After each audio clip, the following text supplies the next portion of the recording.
everyone, so today we're going to talk about simplifying radical expressions with variables. So we're just going to take a step back and think about our exponent rules. So if we do x times x, we always said we were just adding the exponents, so 1 plus 1, so we get x squared. So that means that x times x is x squared, so the square root of x squared is just x. X squared times x squared, add our exponents, we get x to the fourth. So the square root of x to the fourth would be x squared. X cubed times x cubed, add our exponents, we get x to the sixth. So the square root of x to the sixth is x to the third. So I just want you to keep that in mind while going through this, but I'll explain it more.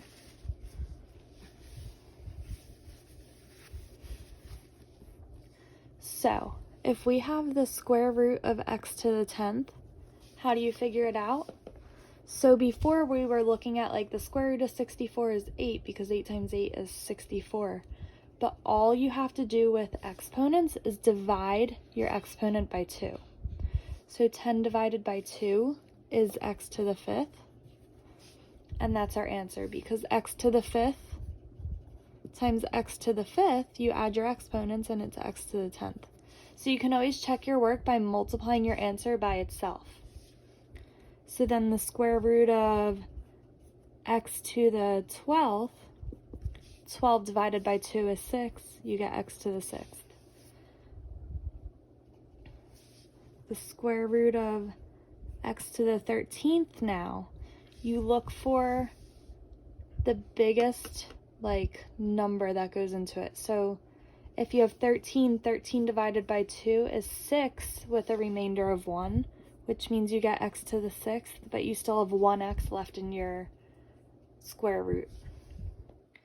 So the square root of x to the 21st divided by 2, it's 10, but you still have 1 left over. So x to the 10th with 1 left over.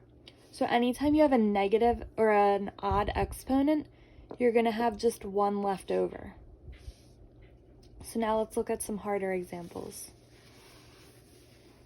So I'm going to do a few from your worksheet for today. So let's just look at a to the 8th, b to the 5th, and c to the 17th. So anything that has an even exponent won't be left in the square root, but anything that has an odd exponent will. So you divide it by 2, so 8 divided by 2, you get a to the 4th. b divided by 2, you get b squared, but you're going to have a b left over. Then c to the 17th, you get 8 with 1 left over. Now, we can add some numbers into this too. So let's look at 48, a, b to the 13th.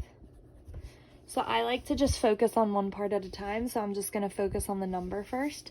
So when you're simplifying the square root of a number, you just look at the largest perfect square that goes into it. So again, our perfect squares are 1, 4, 9, 16, 25, 36, 49, so on. Those are the numbers you need to go into this. So 48 is the same thing as 16 times 3. So we get 16 times 3. The square root of 16 is 4. So you get 4 root 3 for the 48. Then over here, a stays in the square root. B, you do 13 divided by 2. So you get 6 with 1 left over. And now just put it all together. So you get 4b to the 6th times the square root of 3ab. You could do it all together. I just like to break it up.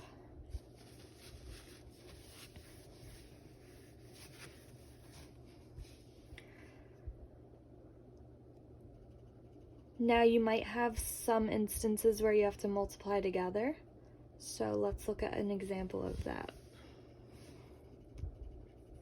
Square root of 27a times 28a. So you could multiply them all together first, like we were talking about last week, or you can look at them separately. So some cases I multiply together, some cases I don't. So in this case, I'm just going to simplify it first.